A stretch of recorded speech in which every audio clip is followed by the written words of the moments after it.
Soy Adolfo Alvarado Belloso, nuevamente en el conversatorio virtual sobre temas procesales que la Academia Argentina de Derecho Procesal realiza como tarea de extensión universitaria para la maestría en Derecho Procesal de la Universidad Nacional de Rosario, de cuyas filas ha salido como magíster en Derecho Procesal nuestro invitado de hoy, José Alfredo Lobón Sánchez.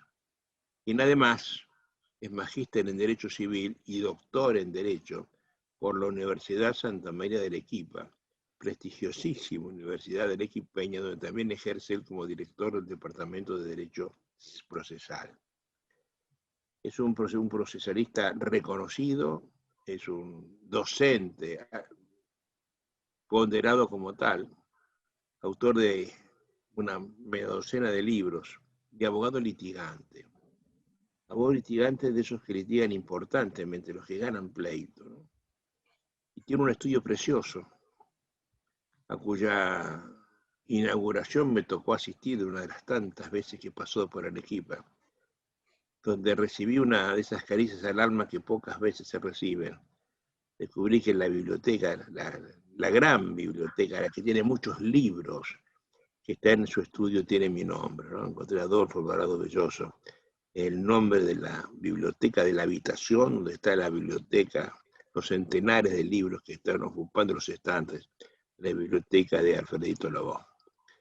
Alfredo, bienvenido a esta reunión. Este es un lugar de conversaciones, esto es un conversatorio, donde dos amigos conversan ligeramente desorganizados, como pasa siempre en una reunión de comensalidad, a la cual estamos acostumbrados los dos, sobre un tema pautado. Hemos elegido como tema la nulidad de la cosa juzgada fraudulenta. En rigor, la nulidad de la cosa juzgada. Veremos luego si es fraude o no. Y lo elijo porque vos tenés un libro sobre el tema, que es tu tesis de doctor. ¿Me podés mostrar el libro, por favor, para ver cómo es el título del libro? Sí, maestro, muchísimas gracias por esas palabras. Para mí es una satisfacción enorme poder reunirme con usted y poder compartir estos minutos con nuestros queridos colegas, posiblemente también estudiantes de la maestría. Y sí, recordando con sus palabras el tiempo vivido tanto en Rosario, en Argentina, como en Arequipa, Perú. Y no solamente en Arequipa y no solamente en Argentina, sino en toda Latinoamérica, inclusive en España. Lo veo perfectamente bien y una gran satisfacción, maestro, compartir estos minutos con usted. Creo que esas palabras de caricia al alma, eh, espectaculares. Primera vez que le escucho y realmente siento esa afectividad. Bueno, el libro está aquí, se trata del proceso de nulidad de cosa juzgada fraudulenta, es el que dio origen al trabajo de investigación del doctorado y por supuesto pocos meses después ya está circulando por el Perú este pequeño esfuerzo intelectual.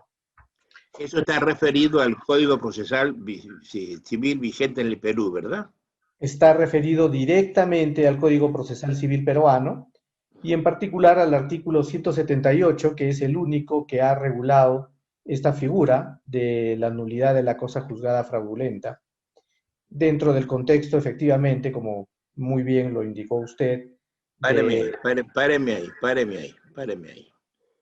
Yo quiero explicar previamente el tema, presentarlo al tema, recordando que la cosa juzgada, o mejor, como me gusta decirlo a mí, el caso juzgado, ya que no se juzgan cosas, sino casos, es una institución no procesal, sino eminentemente política.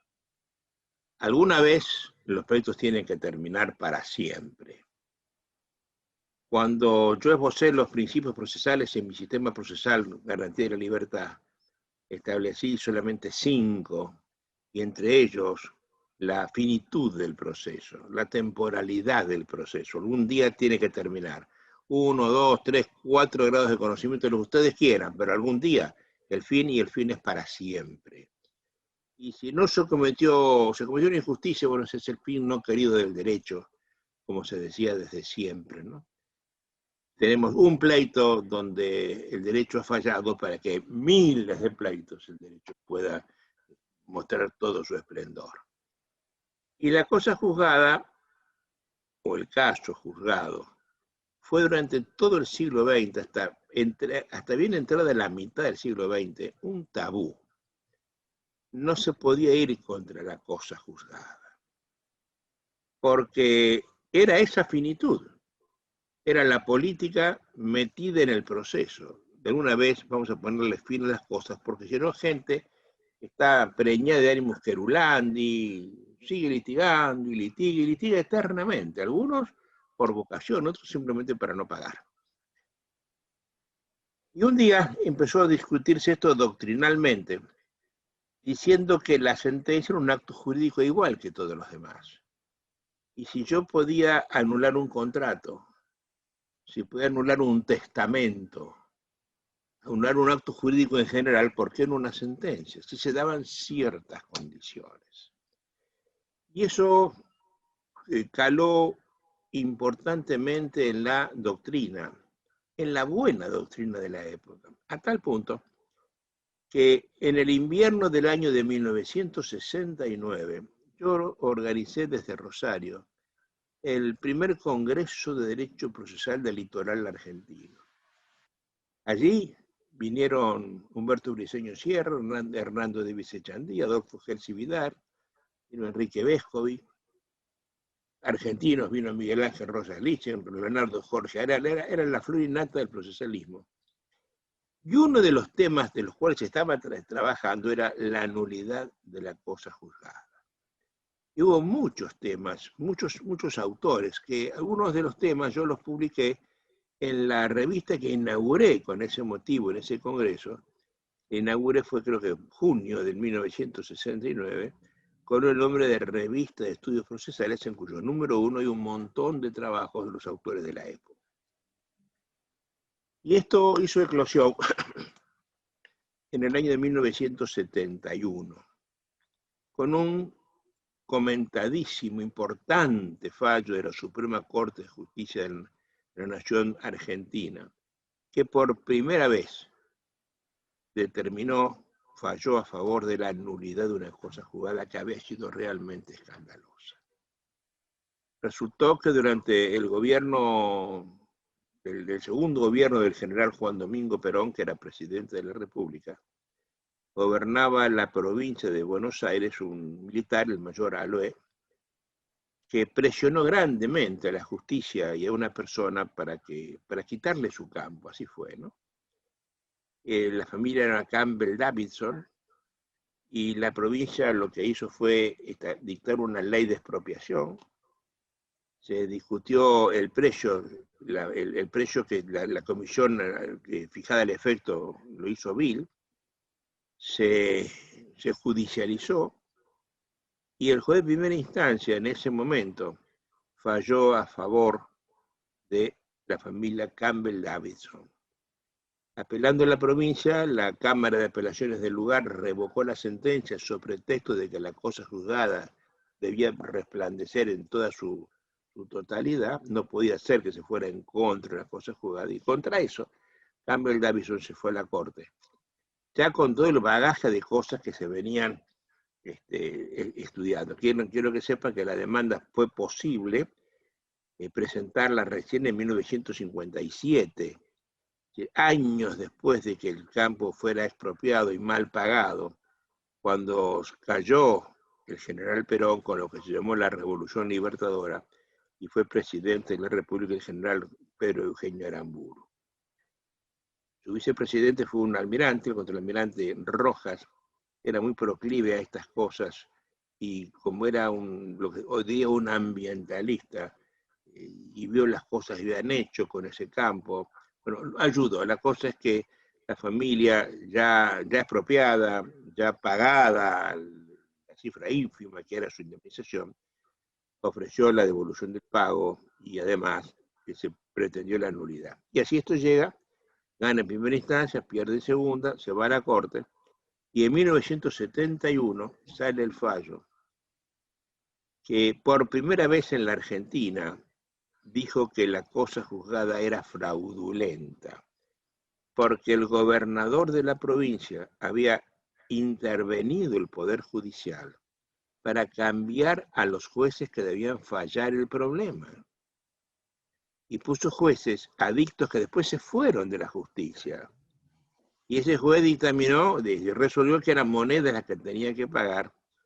Y a la postre, cuando la familia, el actor, termina haciendo una audiencia en la propia presidencia de la República, se le dice por parte del gobierno de la provincia de Buenos Aires que le iban a confiscar otros bienes. Fue un apriete muy grande, que todo eso consta en la relación de hechos que hace la propia sentencia de la Suprema Corte de Justicia Argentina.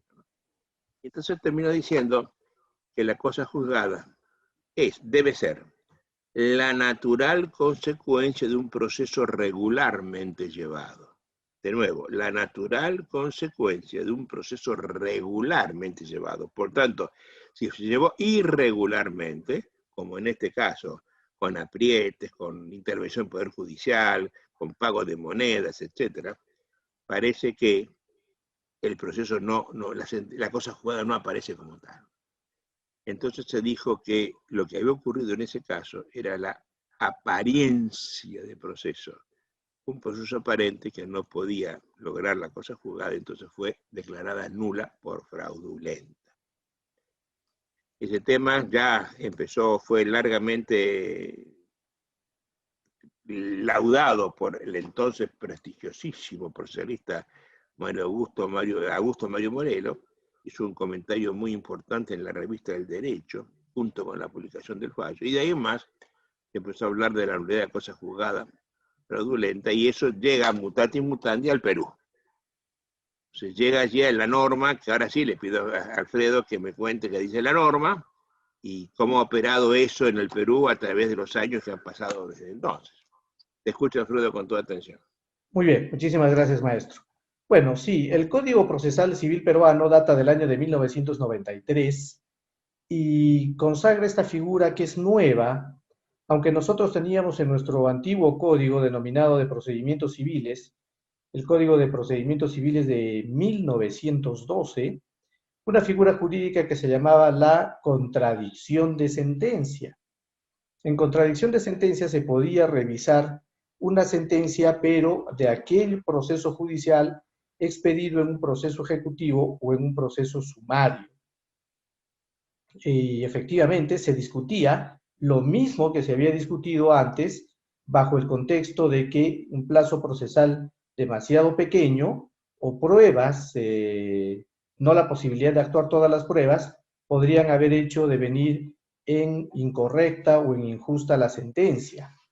Solamente para Estamos hablando de procesos ejecutivos con limitación de pruebas.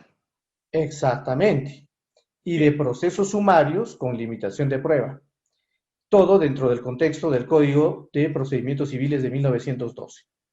En el año de 1993, ese artículo... Perdón. Hasta ese momento, estamos hablando de que el juicio ejecutivo, al igual que el sumario, producieron un efecto de cosa juzgada formal, no material, que puede ser atacado en una sentencia declarativa posterior, que sí tuviera amplitud de prueba y de defensa, ¿verdad? Hasta ese momento.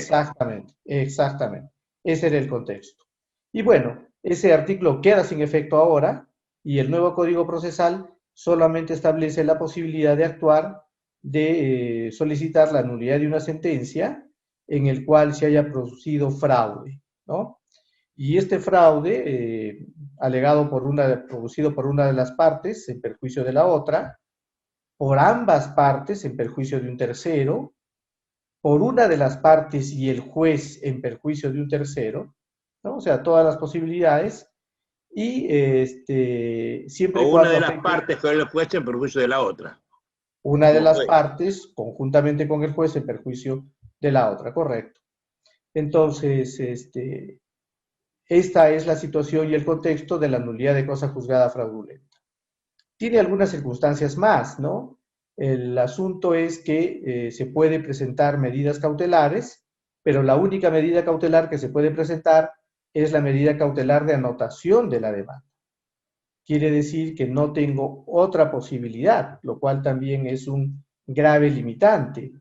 Otra circunstancia es la de que el plazo para poder interponer esta demanda de nulidad de cosa juzgada fraudulenta es un plazo de un año, perdón, de 6 meses de ejecutada la sentencia o dentro de los 6 meses de ejecutoriada esta sentencia si no deviene en ejecutable. Ahora, este plazo es un plazo sumamente pequeño, es un plazo sumamente ínfimo, dado de que cualquier caso en el cual se haya podido producir un acto de fraude que por su propia naturaleza es escondido, es difícil de ser conocido, ya habría vencido en estos pocos meses, de 6 meses, la posibilidad de interponer esa demanda.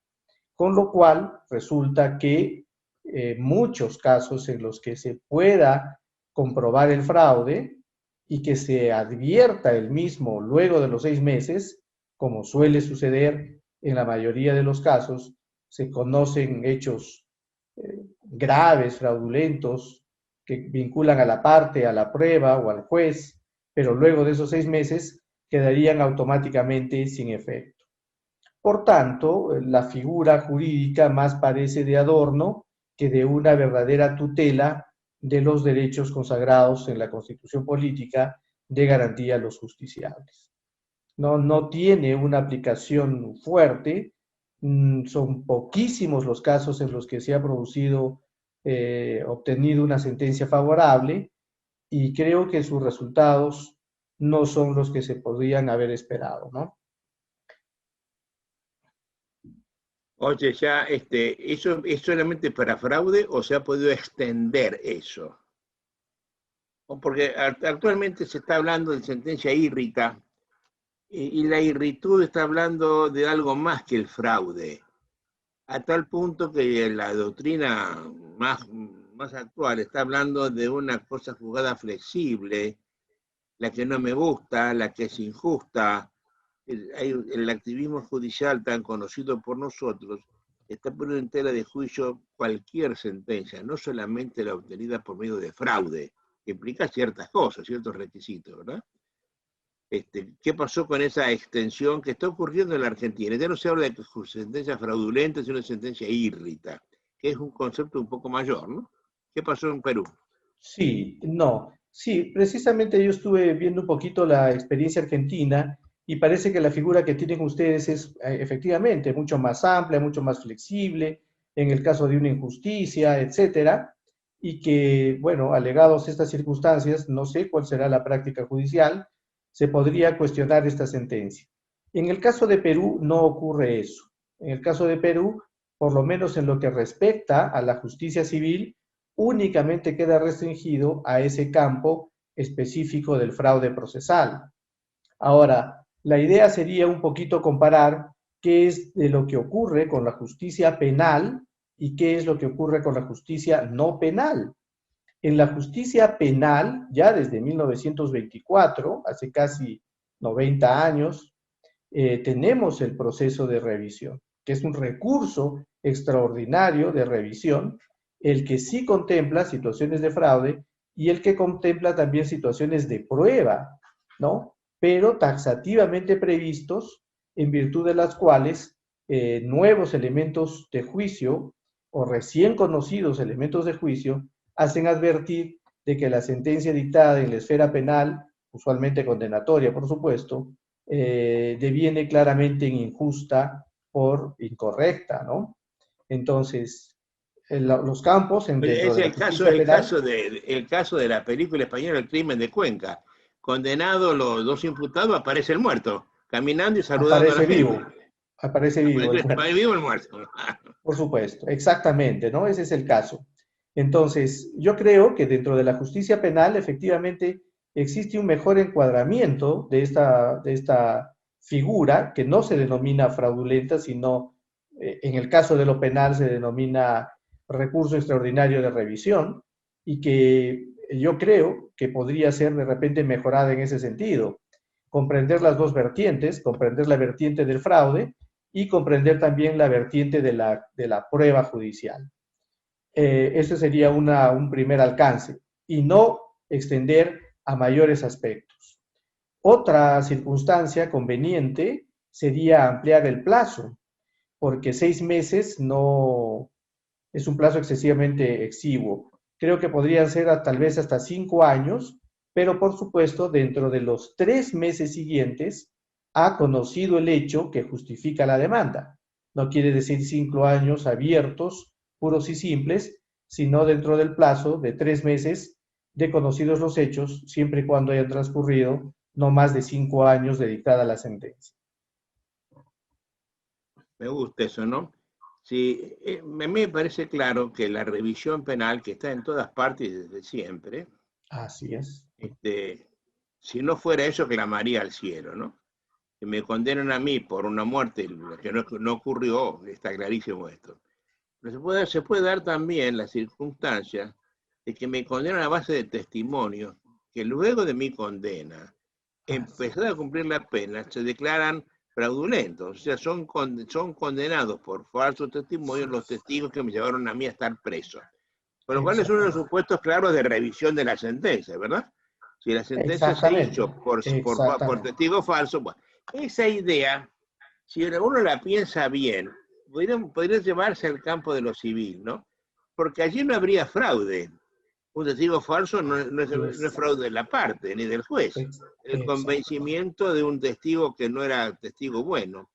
Es decir, poner al igual que en la revisión penal, hacer cosas que sean objetivas. Exactamente, exactamente. Dentro de los 5 o 6 causales de la revisión penal, perfectamente encasarían en el aspecto civil la mayoría de ellos, ¿no? Alfredo, quiero que me veas los casos de procedencia de la revisión penal con un código a la mano. Sí, correcto. Correcto, correcto. Ya lo tengo. Vamos a verlos. Y los glosamos. Ya, los leo primero. Por favor.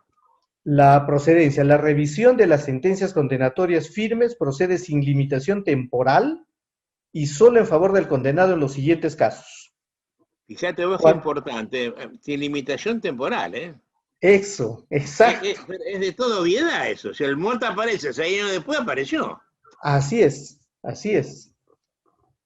En los siguientes casos, cuando después de una sentencia se dictara otra que impone pena o medida de seguridad por el mismo delito a persona distinta de quien fue primero sancionada y no pudiendo conciliarse ambas sentencias, resulte de su contradicción la prueba de la inocencia de alguno de los condenados. Qué buena norma, ¿eh? Son sentencias que no pueden coexistir en el mundo del derecho, esa. Así es.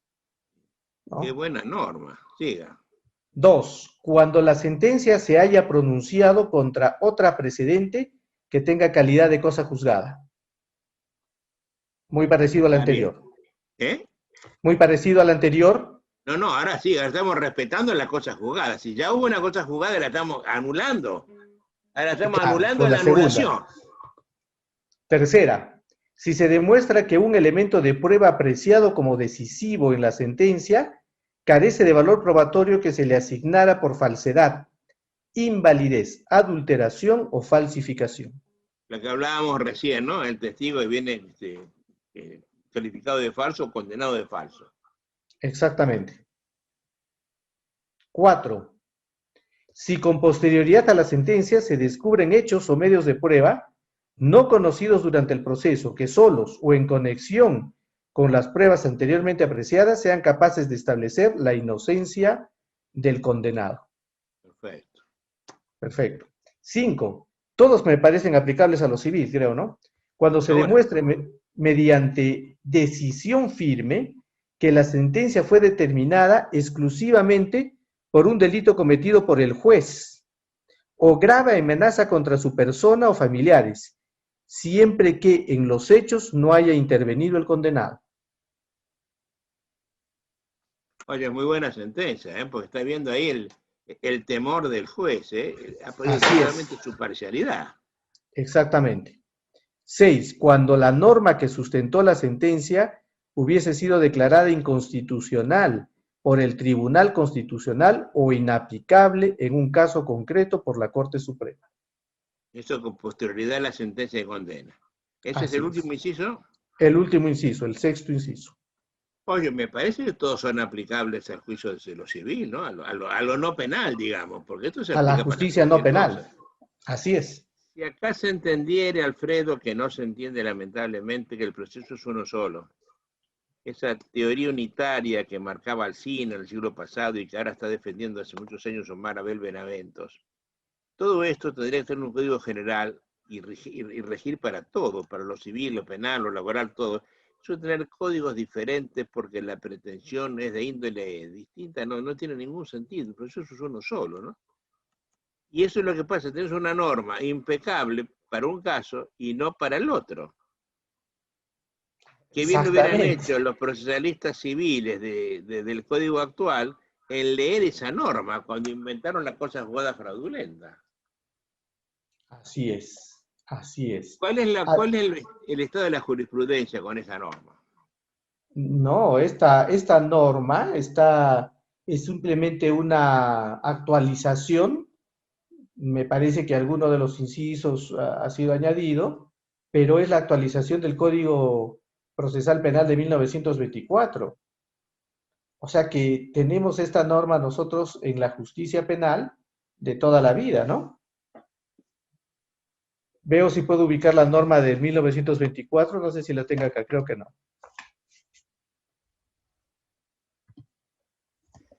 Mientras lo ubicaste, pregunto, ¿y cuál es el estado de viabilidad de la norma civil en la jurisprudencia civil? Vuélvame a preguntar, por favor, ¿cuál es la? ¿Cuál es la viabilidad de la norma civil? ¿Cómo se ha expedido? ¿Hay sentencias anuladas por fraude? Sí, muy pocas, pero hay. Hay muy pocas sentencias, son escasísimas las sentencias en las que se ha anulado un proceso judicial en materia civil. ¿Te ha tocado intervenir en algún proceso a raíz de eso, vos? Sí, yo actualmente estoy tramitando un proceso judicial de nulidad de cosa juzgada fraudulenta, en la cual un juez, en combina con las partes, o sea, ambas partes, demandantes y demandados, y en combina con el juez, están llevando adelante procesos de prescripción adquisitiva en terrenos cuya titular aparente es el Estado. Consecuentemente, una persona afirma ser poseedor de un terreno de extensiones enormes, más de 10.000 hectáreas, 4.000 hectáreas. El emplazado es el procurador público del Estado en un terreno que aparentemente pertenece al Estado, pero que en realidad es de una familia privada, de lo cual se lleva adelante otro proceso judicial, y haciendo una afirmación aparentemente temeraria, el juez en el proceso de prescripción adquisitiva afirma que esos terrenos sí son pasibles de prescripción porque si bien es cierto pertenecerían al Estado, serían de uso privado que utilice el Estado y no como bien público. El, el demandado no ha realizado la apelación de la sentencia, que esto es el procurador del Estado peruano, no apeló de la sentencia que declara fundada esta prescripción adquisitiva de dominio. El proceso tiene pruebas inconsistentes de la posesión, que deben ser mayores de 10 años y que por supuesto no lo son, y una serie de condiciones, circunstancias, en la que se demuestra claramente de que existe un perfecto concordato entre demandante y demandado. Y por supuesto que el juez en este proceso judicial está también colaborando y ha colaborado activamente para que resulte fundada esta demanda. Y no se trata de un solo proceso, se tratan de varios procesos en la misma zona, donde con 2.000, 4.000, 8.000 y 10.000 hectáreas se está dejando pues sin propiedad a esta familia. Nosotros somos el tercero, somos la familia abogado patrocinante de la familia propietaria de estos bienes y se está iniciando ya en pleno proceso el proceso de nulidad de cosa juzgada fraudulenta. Oye, ¿cómo han podido saltarse la propiedad? ¿No hay un registro que diga quién es el propietario real de eso? de la siguiente manera. Estos terrenos son de una extensión muy grande, son como 400.000 hectáreas, abarca gran parte del departamento de Arequipa, y por una resolución que también fue fraudulenta expedida hace muchos años atrás, en el año de 1991, y utilizando precisamente una figura de reversión, que no es propiamente una expropiación y que tampoco es una reversión, por eso es que fue irregular, se anuló el asiento registral por parte del gobierno regional de Arequipa de la familia propietaria y se inmatriculó el bien a nombre del gobierno regional de Arequipa como parte del Estado peruano. Contra esa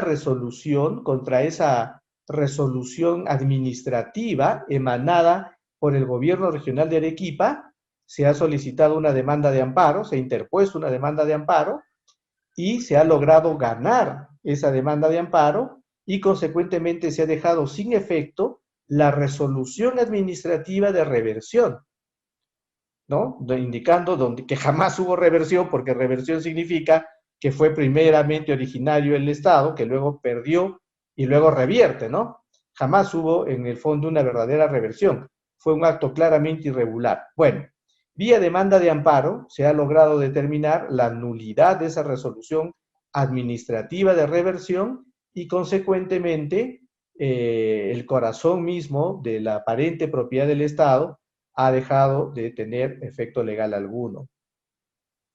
Entonces ahora está en camino un proceso de reivindicación por esas extensas zonas de terreno. Esa es la situación actual, ¿no? El caso actual. Aprovechando esta circunstancia, muchas personas que no ocupan estos terrenos, ni se pueden ocupar materialmente, porque son extensiones muy extensas que no tienen servicios de luz, de agua, de nada, pero que por supuesto en un futuro sí tienen una importante apreciación económica, han iniciado estos procesos de prescripción adquisitiva. Todos los procesos de prescripción adquisitiva claramente fraudulentos. Fraude de demandante, aparente poseedor, con demandado, procurador del Estado, que no defiende nada, y por supuesto en perfecta armonía con el juez del proceso que está a cargo de los mismos. Va a ser difícil la prueba de eso, ¿no? Va a ser difícil la prueba de eso. Es una prueba muy difícil, pero creo que puede resultar viable en tanto y en cuanto que si cualquier abogado con mediana preparación lee el expediente que declaró fundada la demanda de prescripción, advierte que fue muy inconsistente el control judicial en cada uno de los puntos que se afirma: posesión continua, pacífica, pública y a título de propietario, ¿no? Entonces, cada uno de esos cuatro aspectos no tiene una prueba consistente y precisamente llama la atención que ante una prueba armada especialmente para el caso, el juez no haya efectuado un riguroso análisis del mismo y declarada y fundada la demanda. Todo lo contrario, las sentencias se van expidiendo día a día, declarándose fundadas y no siendo apeladas las mismas. Oye, ¿cuál es la actitud de los jueces peruanos que están al frente de esos procesos, en tanto es la habitual en tu país que prueben de oficio? Sí, la prueba de oficio en materia civil en el Perú está sumamente cuestionada, en el sentido de que, si bien es cierto que hay jueces que utilizan la prueba de oficio, también es cierto de que son en menor medida, ¿no? Y la prueba de oficio está también un poco mal vista desde el momento que se pone en tela la imparcialidad del juez. Cuando se utiliza, entre comillas, acertadamente o debidamente o inteligentemente, la prueba de oficio, podría resultar conveniente en algunos casos, pero como hemos visto, siempre una prueba de este tipo no contribuye mucho a la buena imagen de la justicia. que además son para romper la imparcialidad, ¿no? Acabo de enterarme, hoy ha salido la noticia, de que se emitió el tan esperado 10º fallo plenario casatorio con la Corte Suprema de Justicia, en el cual su presidente, el doctor Tábara Corro, yo estuve como amicus curiae. ¿Lo has conocido? Ha salido hoy. Sí, ha salido hoy, efectivamente. Me ha llegado la información y estamos ansiosos de poder revisarla, ¿no? Me parece que hay puntos importantes que vale la pena poder Han determinar. tardado un año en sacarlo, ¿eh? Fue el invierno pasado, me tocó intervenir a mí, y vi que intervino mucha gente, ¿no? En rigor de verdad, en contra de las medidas éramos solamente 2 personas y una legión de doctrinantes a favor de ellas, ¿no? Pero en esta emergencia hay 12 puntos que la restringen. Hablan de una excepcionalidad, hablan de muchas cosas que pareciera que empieza a encauzarse a través de este fallo plenario, empieza a encauzarse el sentido de imparcialidad de los jueces en el Perú. Está bastante demeritado con la prueba de oficio, ¿no? Particularmente en lo penal, ¿no? Particularmente en lo penal, por supuesto. Así Que es. dicen que tienen un sistema acusatorio y sin embargo hacen lo que quieren, ¿no? Lo que es totalmente inconsistente, ¿no? Es argumentos, instrumentos legales en contra del modelo acusatorio. El modelo acusatorio no admite esa prueba de oficio y que lo hagan, pues desamerita fuertemente el uso del modelo. Yo creo que en el Perú ha pasado lo mismo que en la Argentina, ¿no? De la noche a la mañana hemos abandonado lo inquisitivo para pasar a lo acusatorio. Hemos hecho esto. Hasta ayer era así, ahora es así. Y nadie le preparó al juez ni mental, ni ideológica, ni filosófica, ni política, ni jurídica, ni moralmente, cómo era un sistema frente al otro. Son incompatibles de todo punto de vista. Entonces los jueces creen que siguen actuando igual que en el pasado, siendo adversariales ahora, ¿no? Y eso ha traído un descrédito total de la justicia en América Latina. Es terrible todo lo que yo estoy viendo, como que ocurre en esas cosas, ¿eh? Así Oye, es. Sí. yo estoy encantado de haberte llamado. Estamos ya al finalizar esto. Me parece importante el tema. Me parece que lo hemos puesto en claro en cuanto esto se restrinja no a cualquier cosa, sino a los supuestos de la revisión penal, que pretendemos importarla hacia lo civil. Exacto. Pero mantener por tercera vez el concepto y la vigencia del caso juzgado, ¿no? Esto apacigua las peleas, hace que la gente se pacifique. Si el fin del proceso es no buscar la verdad, sino apaciguar los ánimos enconados de la gente, es mantener una perpetua y constante paz social, me parece que el caso juzgado es un fenómeno político de la mayor importancia. Entonces tenemos que respetarle su vigencia. Por supuesto que sí, ¿no? Son figuras jurídicas que se aplican de manera muy excepcional para casos muy excepcionales. La discusión judicial en sí misma no es una discusión breve, ¿no? Yo no sé el tiempo de duración de los procesos en Argentina, pero en Perú los procesos judiciales duran una eternidad. Y la circunstancia de declarar fundada una demanda de nulidad de cosa juzgada fraudulenta significa también generar un proceso o a veces hasta 2 procesos más. Primero tenemos el proceso originario que termina con una sentencia que una de las partes alega hubo fraude. El segundo proceso sería precisamente el del fraude, ¿no? El de nulidad de cosa juzgada fraudulenta. Si este proceso declara nulo el anterior, se volvería nuevamente a discutir lo mismo que se discutió antes, con lo cual ya tendríamos un tercer proceso judicial, ¿no? Donde estamos discutiendo prácticamente lo mismo. Ese es un primer aspecto a tener en cuenta. Y un segundo aspecto a tener en cuenta es que en muchos casos la decisión del juez que resuelve declarar nulo un proceso judicial podría afectar derechos de terceros. que ya no podrían ser revertidos. Imaginemos una obligación de dar suma de dinero, un proceso patrimonial, donde se remata el inmueble de una persona y terceros de buena fe adquieren el bien.